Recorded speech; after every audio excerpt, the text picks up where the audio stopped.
In the world of semiconductor manufacturing, precision is key. That's where chemical-mechanical planarization comes in. This process uses a slurry that smooths down a silicon wafer to perfection. But there's a catch. The slurry is used once and immediately becomes industrial waste. The solution? Recycling. Specifically, recycling the abrasives inside the slurry.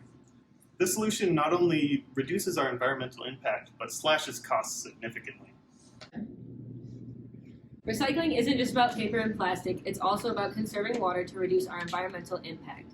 By repurposing slurry particles, we cut costs, reduce waste, and conserve water.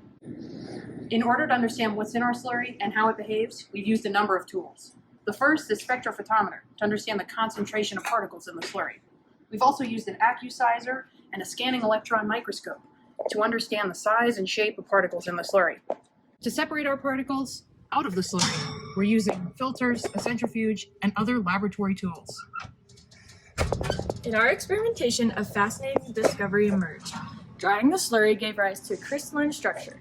We also discovered that freezing the slurry allowed us to separate components from the solution, shedding light on this efficient method that can be used to isolate abrasive particles for further investigation. One of the challenges we faced early on in our project was adapting to the busy schedule of a professional engineer, with conducting meetings, having to meet with advisors, and going through the many steps through industry to get information. But the biggest problem we've had is working at the smallest scale of our components. By having to examine our process at the micrometer scale, it's arised many challenges in finalizing our recycle process. Our project has a great opportunity to impact the environment and market for the better. By being able to recycle the slurry, we can improve costs for manufacturing and processing companies as well as reducing waste.